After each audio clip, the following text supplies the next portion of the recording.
माँ के अंदर बेटे बेटी के लिए प्रेम है, उसे करना थोड़ी है। हर हीरा कोयले से होकर गुजरता है और फ्रस्ट्रेशन जब आता है, डिप्रेशन जो आता है, इतने उल्टे सीधे काम होते हैं। आप में से देखो, आप कितने लोग, हम कितना परेशान रहे यार, दूसरे को क्या कहें।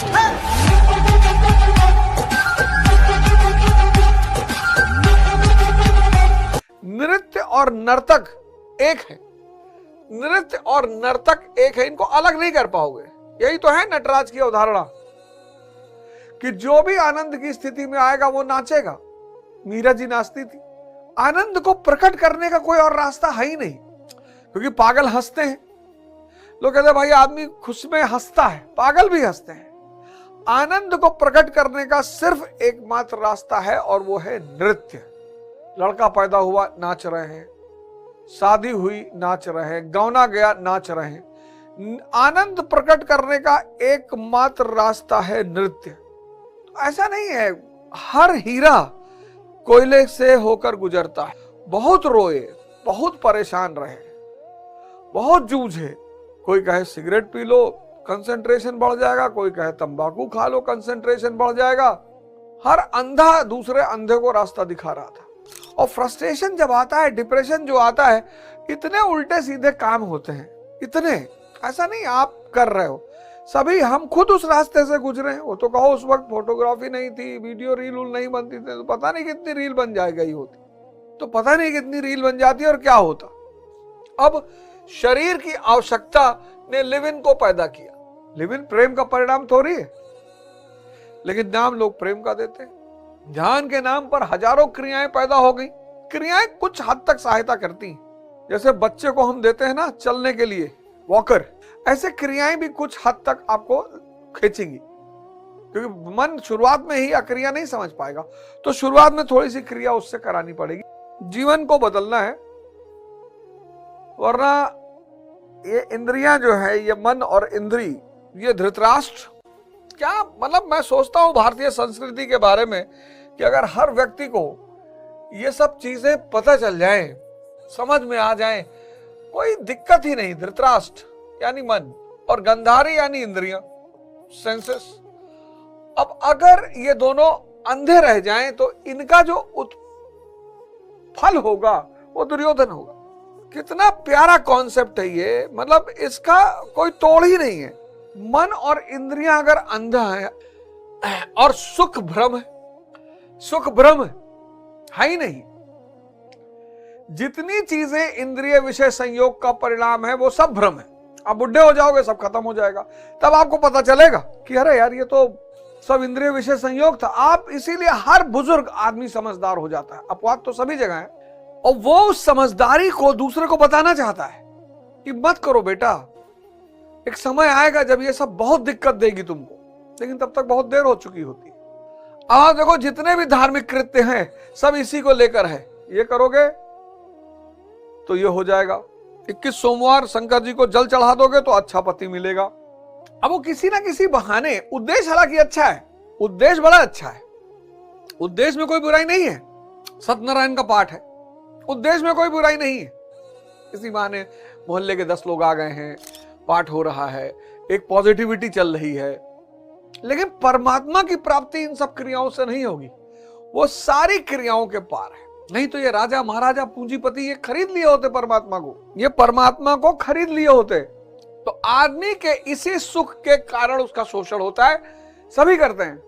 आदमी का सारा शोषण इसी की, इसकी कामना छोड़ दे, शोषण खत्म। तब जिए किस लिए? आनंद के लिए। आनंद एक स्थिति है, ये एक स्थिति है, सच्चित आनंद, इसके लिए जिए ना।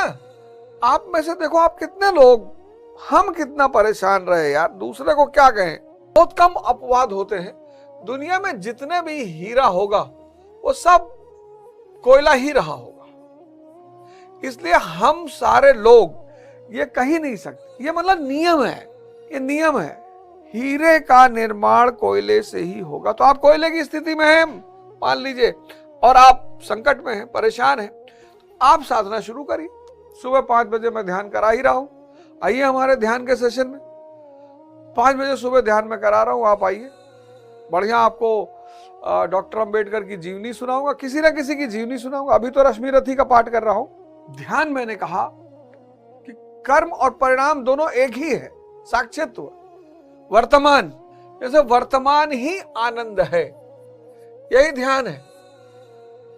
जो वर्तमान है, जो वर्तमान में जी, इसीलिए इसको प्रेजेंट कहा गया। प्रेजेंट मतलब तोहफा। जो वर्तमान है वही आनंद है, जो चाचा है वही भतीजा है, दोनों एक है। ये अस्थाई है, सुख अस्थाई है। इसीलिए बुद्ध ने पहले 3 आदमी को जब देखा, बुजुर्ग को देखा, वृद्ध, हम सबके घर में वृद्ध नहीं है। मेरे पिताजी हैं 90 साल के, हम सब ने बीमार लोग, बुद्ध ने बीमार आदमी को देखा, इस सब में इंद्रियां गायब हैं। और फिर मृत शरीर को देखा, शव को देखा। कितनी साइंटिफिक बात है। ऐसा नहीं सिर्फ सिद्धार्थ देख रहे हैं, हम लोग भी देख रहे हैं, पर हमारी आंखों पर पर्दा पड़ा हुआ है। फिर सिद्धार्थ ने एक आदमी देखा, सन्यासी, वो आनंद की स्थिति में है, विचार शून्य हो गया है। और ये परमानेंट है, क्योंकि स्थिति परमानेंट है, ये किसी पर निर्भर नहीं है। और चूंकि जब पब्लिक जो है वो सुख से परिचित है, 900% जनता सुख से परिचित है, सुख से। इसी सुख की वजह से उसका शोषण होता है। 100% जनता, 100%, 100% जनता सुख से परिचित है। और इसी सुख की वजह से की जो लालसा है, इस सुख की जो लालसा है, यही भ्रम पैदा करती है। साधना शुरू करो, विवेक को जन्म दो, और विवेक एक ऐसी रोशनी है जो तुम्हें रास्ता दे। तो कृष्ण अर्जुन का संवाद चल रहा है, और कृष्ण कह रहे हैं कि ये बहुत सारी जो कर्म लोगों ने सीख लिए, बहुत सारे कर्म, क्योंकि ध्यान अक्रिय है।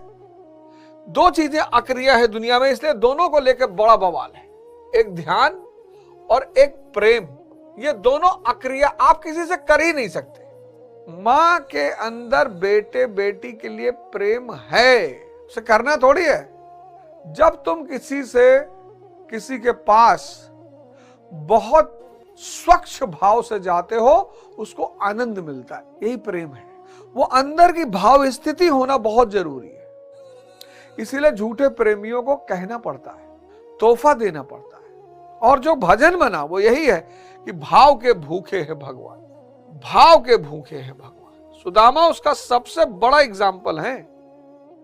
ये दोनों अक्रिय है, इसलिए दुनिया में 90% लोग, 98 में बोलूं तो ज्यादा अतिशयोक्ति नहीं होगी, इन दोनों को लेकर बहुत भ्रम में और बहुत परेशान है। और इन्हीं को के चक्कर में बड़ी सारी क्रियाएं पैदा करती। सद चित आनंद, चित सत्य की अवस्था में, सत्य की अवस्था में, विचार शून्य, कोई विचार नहीं। तुम सोच रहे हो इसीलिए तो दुखी हो, नौकरी नहीं लगेगी, सोच है। शादी नहीं होगी, सोच है। धन नहीं आएगा, सोच है। स्वर्ग का कॉन्सेप्ट दे दिया गया, जन्नत, हेवन, नर्क, हेल। अरे कृष्ण ने कहा ये सब प्रतीक हैं, अगर आदमी समझ जाए तो प्रतीक है। आदमी सोचता है कि बिना पत्नी के कैसे सुख, बिना पति के कैसे, बिना पैसे के कैसे। आंतरिक दशा है। इसलिए जो लोग भी सुख की तलाश में हैं, वो सब परेशान हैं, सब, अपवाद है ही नहीं। जितने लोग सुख की तलाश में हैं, वो सब परेशान हैं, क्योंकि सुख बाहर की स्थिति है, अस्थायी है, इंद्रियों पर निर्भर है और भ्रम है। आनंद स्थिति है कि ये जो बहुत सारी क्रियाएं लोग करते हैं, इनकी वाणी अब चूंकि सब सुख की तलाश में है, तो जो भी सुख को बेचने की बात करेगा कि आओ दिलाएं, आओ सुख दिलाएं, लोग उन्हीं के पास जाएं। कबीर के पास क्यों जाएंगे आदमी? कबीर कह रहे हैं, कबीरा खड़ा बाजार में लिए लुगाटी हाथ, और जो घर जा रहे आप ना सो चले हमारे साथ। यहाँ लोग घर बनाने के लिए परेशान है, वहां आप कह रहे हो कि आओ हम तुम्हारा घर ही चला दें।